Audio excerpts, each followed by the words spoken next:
caminando por este pequeño jardín al fin del mundo. Soy Cristian Banken, el jardinero de este jardín que todas las tardes camina de lunes a jueves de 7 a 8 de la tarde, buscando conversaciones, escuchando los pájaros. Por ahí anda el chuca, ahí está el fiel chucao. Pero una vez a la semana me gusta cruzar desde mi jardín al patio de la escuela a hablar con educadores. Más que hablar de educación, hablar con educadores. Ya se escucha ahí el sonido de las campanas de la escuela chilena, el sonido de los niños. Y como digo siempre, cada vez que entro en el patio de la escuela me encuentro inevitablemente con ella, la gran, para mí, por lo menos y para muchos, inspiradora todavía de lo que es la poética de la educación, Gabriela Mistral. Muchas de las cosas que hemos menester tienen espera, el niño no. Él está haciendo ahora mismo sus huesos, criando su sangre y ensayando sus sentidos. A él no se le puede responder mañana, él se llama ahora. Él se llama ahora, esa debería ser como la gran consigna, la gran idea fuerza que debería estar en todos los frontis de la escuela, del ministerio, de todos los que toman decisiones en políticas públicas sobre educación. Fíjense que ella escribió un artículo sobre un método que en ese momento era muy revolucionado, el método de Crowley, y hace unas observaciones que tal vez pueden tener todavía resonancia mirando a unos niños trabajar en ese método pedagógico innovador en ese momento. Los niños trabajan sobre mesas llenas de láminas y de materiales de cartonaje. La tarima de la maestra está vacía. Ella va de una mesa a la otra. Es una clase de composición. El niño pega en su cuaderno un grabado de asunto doméstico y va a hacer al pie la breve descripción suya. Las palabras que necesita están en una caja llena de cartones menudos. Él va buscándolas con una risueña paciencia. La mamá teje una media. Sigue buscando las otras palabras. En media hora ha acabado la composición que se lee entera debajo de la lámina. Trabajan en un silencio impuesto por la búsqueda y no por la orden seca de la maestra. Es decir, el silencio viene de la labor misma. No se les ve atareados ni perezosos, sino vivos. El ojo busca, la mano coloca, y al acabar una frase, él lee o comenta. Es decir, lo que está escribiendo aquí, Gabriela Mistral, es una clase participativa, innovadora. No es la lección de la profesora que está dictándole contenido a un alumno frente a la clase. Lo está diciendo eso en 1920 y tanto, Gabriela Mistral. Estamos hoy día en el 2026. ¿En qué está la educación? ¿Qué innovación se está haciendo siguiendo esta tradición de la innovación que plantea aquí Gabriela Mistral? Bueno, hoy día nos vamos a trasladar, y ya nos trasladamos a una escuela de precioso nombre de la comuna de La Pintana, la Escuela Violeta Parra. Y estoy sentado aquí en el patio de la escuela con Nemesio Rodríguez, profesor de educación básica, profesor de lenguaje y tecnología en la Escuela Violeta Parra de La Pintana, que es el flamante ganador del Global Teacher Prize Chile 2025. Ustedes saben que ese premio, ya hemos hablado varias veces en el programa, es un premio que reconoce docentes capaces de transformar su comunidad escolar mediante prácticas innovadoras. Nemesio, un gusto de conversar contigo esta tarde. Un gusto, Cristian, de estar acá en el programa y feliz de poder compartir contigo alguna reflexión y lo que significa ser profesor en contexto similar a lo que probablemente trabajó Gabriela Mistral. Solo comentar que yo partí trabajando en el Valle del Elqui. ¿Tú partiste en el Valle del Elqui? Sí. O sea, me imagino que ahí te imbuiste del espíritu de Gabriela Mistral. Sí. Estuve un poco más abajo del Tranque Puclaro, en la Escuela Marqués, así que creo sentir muy de cerca de las palabras de Gabriela Mistral y lo que significa para el Valle del Elqui y para Chile en particular, Gabriela Mistral como la gran... ¿Qué es lo que te inspira en ella, a ti? La dedicación, creo que las palabras que tú acabas de oír en el sentido del inicio del programa, que es mirar al estudiante, observarlo de forma activa, no solamente de forma pasiva, no es una mirada en torno a, está haciendo algo, sino está construyendo aprendizaje. Y creo que ya hace 100 años atrás Gabriela Mistral lo tenía muy claro cómo tenía que ser ese trabajo entre el docente y los estudiantes. Así que me siento muy gratificante escuchar sus palabras, escuchar el método de innovación de Gabriela, que hace muchos años que no lo escuchaba. La última vez lo escuché en la Universidad de La Serena, porque yo estudié allá pedagogía, Así que no, me ha hecho un Te sientes feedback en muy casa, interesante. te sientes en casa. Sí, en un jardín más florido, porque el desierto tiene sus alegrías del desierto, por supuesto. En un jardín serenense. Sí. Ese jardín de la serenidad. Oye, a ver, tú dijiste ahí entrenar la capacidad de ver al alumno, ver, escucharlo, no sé. ¿Cómo se entrena eso? No es fácil, ¿no es cierto? No, yo creo que no debe ser muy fácil. ¿Cómo se entrena un profesor para lograr aquello? Primero, yo creo que hay que entender que la escucha activa es parte crucial de nuestro trabajo como docente. Y esa escucha activa tiene que ver con observar el ambiente, salir al patio, en los recreos, recorrer los lugares que recorren los estudiantes. A veces nos falta como comprender esos lugares que no siempre son recorridos por los mismos docentes. Entonces, desde ese punto de vista, yo creo que es comprender esa movilidad del estudiante en su infancia, en sus niñeces, que es maravillosa, que es donde uno puede muchas veces trasladar ese tipo de instancia emocional al aula. Y esa relación creo que es clave luego para entrenar en términos de esa observación activa. Bueno, lo que tú has hecho, y por lo que fuiste premiado, has hecho una pedagogía que tiene varias dimensiones. Las emociones, vamos a hablar de eso. La tecnología, que pareciera estar en contradicción con las emociones, pero vamos a ver que no. Y el juego. ¿Sí? ¿Ya? Vamos a ir hablando de eso. ¿Qué es lo que significa esta pedagogía que mezcla emociones, tecnología y juego? Primero, partir diciendo que yo no soy profe de lenguaje en formación, y lo voy a decir en este programa. A mí en el colegio y en la universidad, en la asignatura que más mal me iba, adivina, lenguaje. ¿Ya? Entonces, cuando a mí me invitan a este desafío como profesor de lenguaje, me costó mucho comprender qué significaba ser profe de lenguaje, porque no tenía un referente claro hasta ese momento. Entonces, en mi cabeza y en mi emocionalidad dije, bueno, voy a ser el profe de lenguaje que hubiese querido ser, que me enseñara a mí. Y creo que eso fue el primer paso que me inspiró a mirar la pedagogía del lenguaje de forma diferente. ¿Y cuál era el profesor que te hubiera gustado tener de lenguaje a ti? Yo creo que lo describiste con Gabriela Mistral, ese que me dejase hacer, que me dejase escribir, que me dejase explayarme en la oralidad y que no me estuviese corrigiendo que está mal escrito, que está mal dicho, sino más bien que fluyera y en la composición, como se diría en términos muy de la época de Gabriela, en la composición de mi formación se me fueran entregando estas herramientas de mejorar mi vocabulario, mejorar mi escritura, pero no algo de primero va el saber sabido, que es este saber conceptual que es relevante, por sobre el saber de explorar, que eso viene mucho de la infancia, desde la educación inicial. Entonces creo que trasladé esa experiencia que quise vivir y que no las viví a mi rol de profesor actualmente. Hay muchos diagnósticos, informes, entrevistadores, personas aquí en el jardín que hablan de que estamos ante una crisis y unas carencias de lectoescritura dramáticas que se agudizaron después de la pandemia. Tal vez venían algunas tendencias de antes, había avanzado, se retrocedió, no sé. ¿Cuál es tu diagnóstico de lo que está pasando con la lectoescritura en la educación básica chilena? Tú estás trabajando ahí donde las papas queman, o sea, en una escuela en La Pintana, en la escuela Violeta Parra, donde tú haces clases y trabajando con lenguaje. Sí, fue real, el diagnóstico es real, no miente como tal. Creo que cada día es más grave, sobre todo en el área que no se mide tanto como la escritura. Y yo siento que la escritura, en términos de ciertas capacidades de que el mensaje trascienda el tiempo, por lo menos yo vengo de una población, que es la población La Hormida en Peñalolén, a uno no le queda muy marcada esa idea de la escritura como trascendencia. Entonces no le da importancia. Entonces cuando retomo al área del lenguaje digo, no, mis estudiantes tienen que escribir para que se expresen en el mundo y para que trasciendan en el mundo. Y esa idea fue la que me marcó para que ellos empezaran a escribir y le hice un diagnóstico integral que en el área de escritura y los resultados eran más malos que el resultado promedio nacional. Entonces eso es una realidad.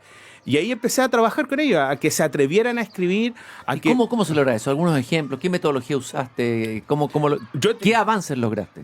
En términos cuantitativos yo te puedo indicar que fue un avance superior a entre los 15 y 25 puntos en lectura, y en términos de la composición, porque son dos tipos de textos que te solicitan en el día de escritura. Uno es de texto narrativo y el otro es texto informativo. Solo un tercio iniciaba la escritura en un texto narrativo y ninguno iniciaba la escritura en un texto informativo. Al término de todo este proyecto y la innovación, todos los estudiantes escribían un texto narrativo y al menos el 40 al 50% iniciaban de una buena forma el desarrollo de un texto informativo que es más complejo en términos de técnica. ¿Y qué hiciste tú ahí para que llegara a esos resultados? Primero, lo obligué a escribir. Pero ¿Los obligaste sí. o los invitaste? No, yo creo que lo obligué en el sentido de, chicos, tienen que escribir. Pero, profe, es que no me gusta escribir, que usted no me va a entender. No, tienen que escribir. Pero los obligué en el sentido de, como actividad pedagógica, pero mirándolo. Entonces, tú sabes que en una sala de clase hay estudiantes que al profesor le hacen caso, porque el profe, que hoy en día es un tercio de los estudiantes, y fui mostrando al resto que no quería o que estaba resistente que no hay una sola forma de escritura. Entonces algunos me empezaron a decir, profe, yo puedo hacer un cómics, yo no te estoy... O un rap. Escribe algo que a ti te motive. Y eso, esa libertad que no estaban acostumbrados al inicio también les chocó, porque fue como debo escribir, pero lo que yo quiera, esa contradicción que creemos que es como obligatoriedad, pero en el sentido pedagógico, pero también a la vez tengo la libertad de expresar lo que quiera, eso marcó mucho la relación con mis estudiantes. Y por supuesto, esto también tiene que ver con tiempo, Cristian, que yo no los obligué a que en una clase escribieran. Creo que una de las lápidas en términos de la didáctica de la escritura y del lenguaje es: en esta clase todos tienen que estar escribiendo. No, dejé que los estudiantes tuvieran su tiempo. Entonces, no fue esto en una primera clase, porque el proyecto, solo comentar, duró aproximadamente un semestre. Y cuando yo termino el proyecto, ahí yo puedo decir cuando están todos mis estudiantes escribiendo. ¿Hay alguna historia que puedas contar de algún alumno que recuerdes, que él mismo se haya sorprendido en el proceso? Sí, mira, hay una historia hermosa que hay un estudiante que cuenta, se llama el 23 de abril. Y ese 23 de abril, él se va a una casa de vecinos a vivir una mejor vida. Y la relata por intermedio del Maruchan. Dice, ahora comeré Maruchan más verduras. Ajá.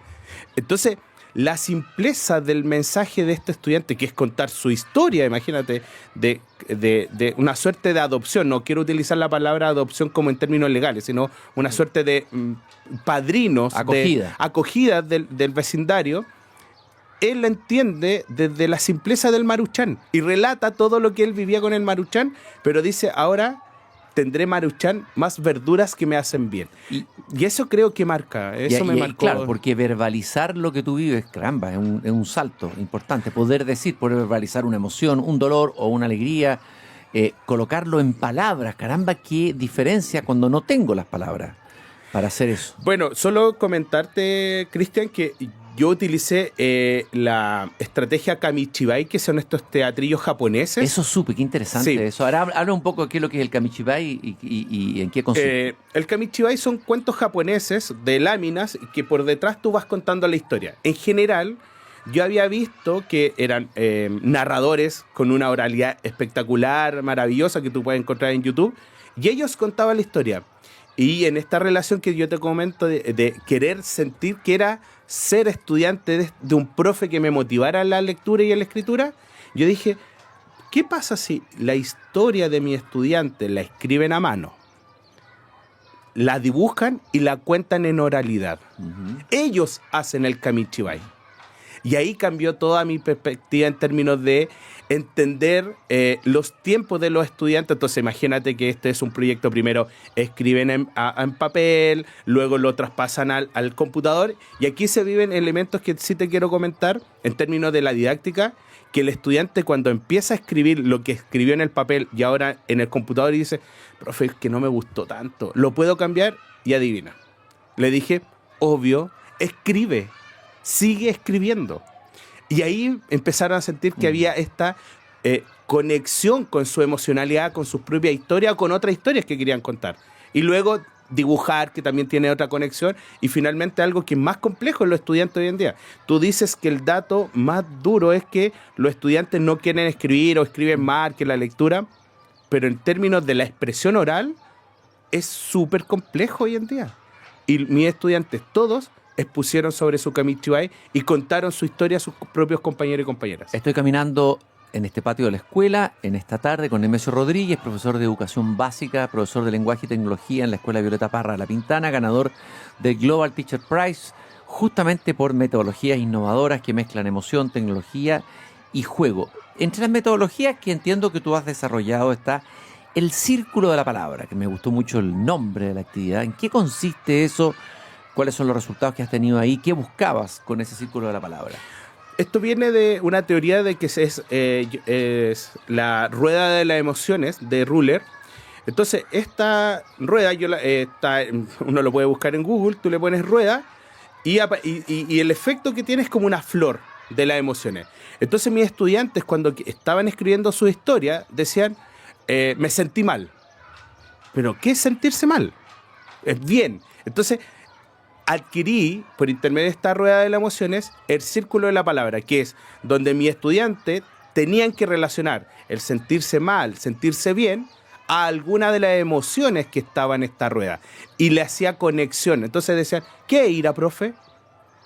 Porque uno cree que los estudiantes conocen palabras como ira, No necesariamente. desazón. Entonces, y fueron incluyendo esas palabras emocionales a sus propias historias. Entonces, ese era el círculo de la palabra y de las emociones que tenía que ver con el vínculo propio. ¿Y qué tiene que y flor de emociones qué es lo que es otra flor de las emociones? No, es el mismo. Es la misma actividad. A mis estudiantes yo le presentaba esta flor de las emociones porque decirle rueda es fome. Entonces Sí. le decía la flor de las emociones porque tiene varios matices, pero la actividad se llamaba el círculo de la palabra. Entonces, a partir de esta flor de las emociones que yo les expresaba, que les mostraba, ellos en su círculo de palabras le iban haciendo un intercambio.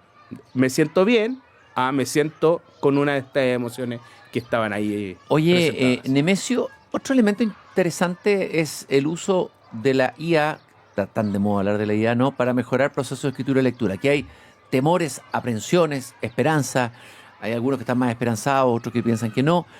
Pero tú parece que has logrado incorporar con éxito la IA como un instrumento, una herramienta, sin que esta IA reemplace ni al estudiante ni al profesor, que uno podría decir la distopía, vamos a ser reemplazados por las máquinas, el profesor en primer lugar y también el estudiante. Ya, cuéntame qué has hecho con la IA, qué has aprendido, qué te ha dado resultados. Esto me parece súper interesante compartirlo con algún profesor que nos esté escuchando. Lo primero que con la IA hay que aprender a jugar. Hay que jugar con la IA. Sí. Algo que yo hice, porque yo mientras estaba implementando este proyecto en su inicio, yo estaba haciendo un diplomado de gamificación en la Universidad de Chile. Entonces, lo primero que hice, y me lo explicaron bien, juega. Yo soy mucho del juego analógico. Yo en mi infancia no tuve PlayStation, mis padres, creo que sabiamente, ahora después de más de 40 años puedo decir que bueno, no me permitieron ese tipo de interacción porque ellos permitían la interacción más de la calle o en las casas en términos de los juegos. Papá. Gente de mucha sabiduría.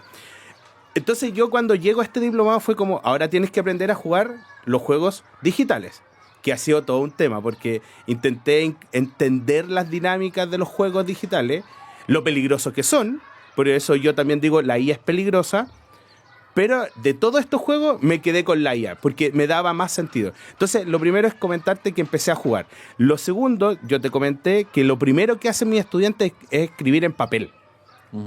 Y luego escriben en el computador, y luego de escribir en el computador, que habilidades digitales, es por intermedio de prompt que los estudiantes se den cuenta de qué errores técnicos o falta de ortografía, si le queremos llamar, o vocabulario, o conectores, tienen debilidad. O sea, sirve para corregir borradores, mejorar borradores. Claro, y ampliar, por supuesto, mi propia historia.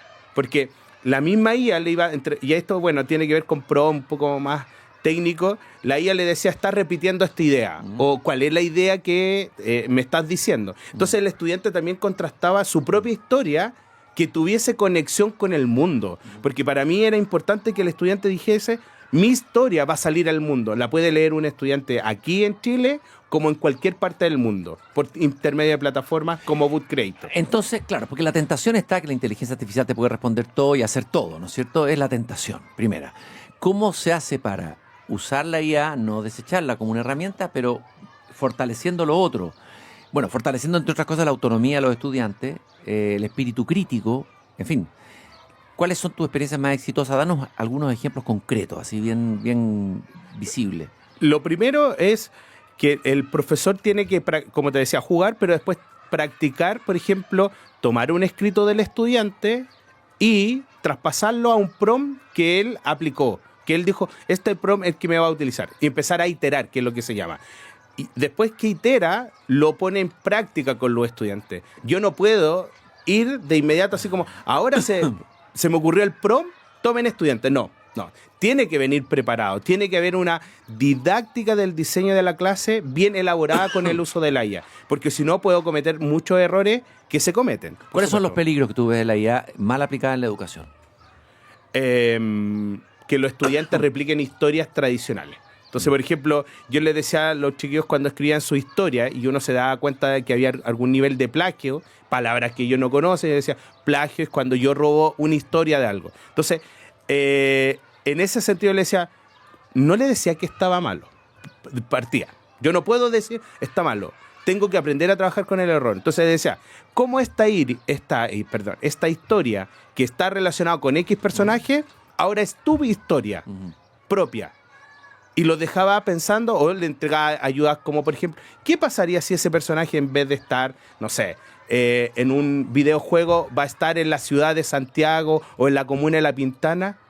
Va cambiando porque al cambiar el contexto ya no es la misma historia. Ah, sí, profe. Entonces le iba dando pistas, pero también le daba la libertad para que ellos también exploraran otro tipo de experiencias. Oye, Nemesio, yo entiendo que tú eres muy defensor de la libertad docente, ¿no es cierto? El profesor, muchos de los que converso acá en el jardín se quejan de que están como horquillados, sobrepasados por la burocracia, cargando mochilas de formularios, etcétera, y que hay poco espacio para crear, para desarrollar la imaginación, como todo esto que estás haciendo tú, digamos, que pura creatividad y creando cosas nuevas. Háblame un poco de eso, de ese tema, de esa preocupación tuya y cómo se logra lidiar y sobrevivir. Los procesos en la escuela en términos administrativos son mecánicos.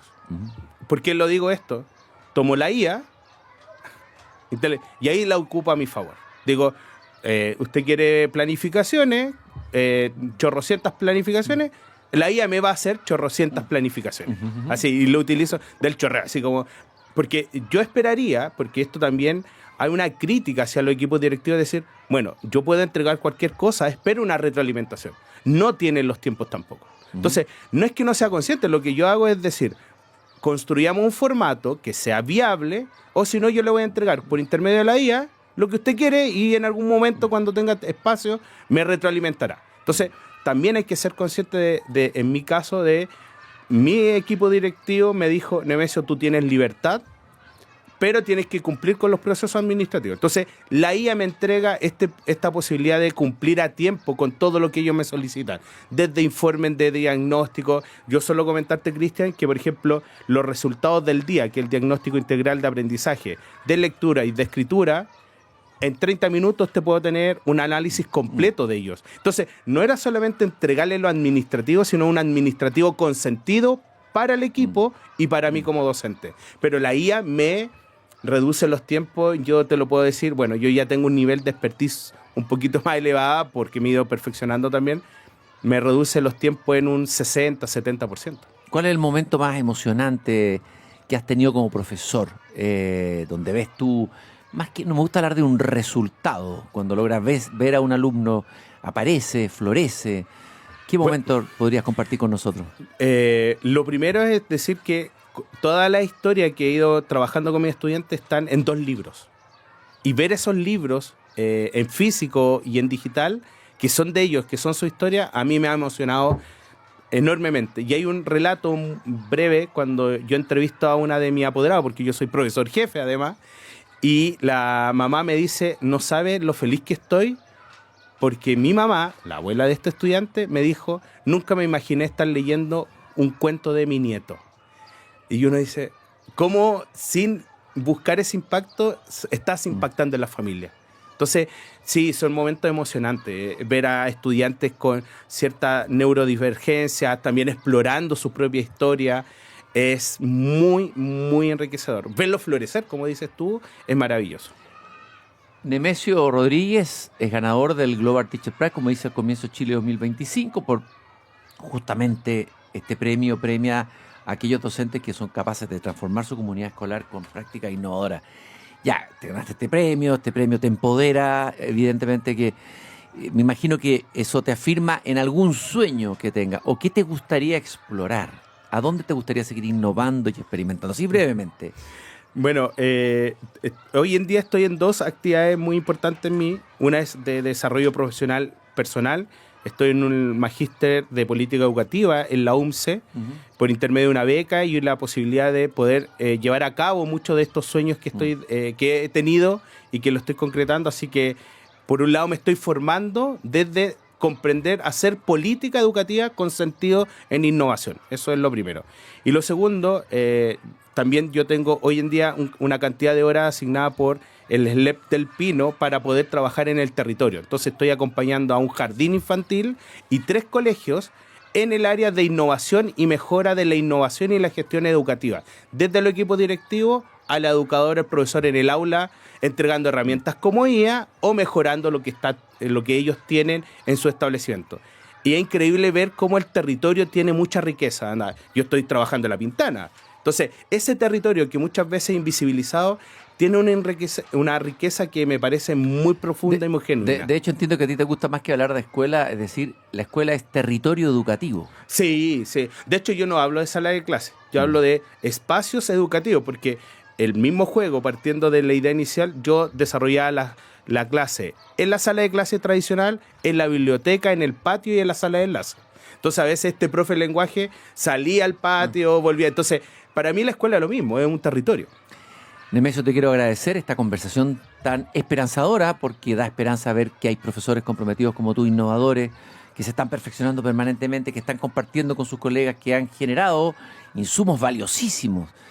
Tú nos acabas de regalar varios de ellos, todo lo que le hablaste de la IA, todo lo que hablaste de la palabra, de lo escrito, en fin. Muy agradecido de esta conversación y un saludo afectuoso a toda la comunidad educativa de la Escuela Violeta Parra de La Pintana. Y mucho éxito en todo lo que viene. Muchas gracias por la invitación y poder contar y transmitir esta historia que no es mía, sino de donde yo vengo, que gracias a mi estudiante, su familia y equipo he podido lograr estar acá. Y nosotros recordamos que el Grupo Educar construye el futuro de la educación técnico-profesional en Chile. Conoce más sobre nuestro trabajo en grupoeducar.cl. Yo ahora vuelvo a mi jardín, voy a cerrar la verja, ya es hora de que me repliegue, sobre todo en este invierno, y los invito a encontrarnos de nuevamente aquí a las 7 de la tarde cuando vuelva a abrir la verja de madera de mi jardín. Muchas gracias por haberme acompañado. Hasta mañana.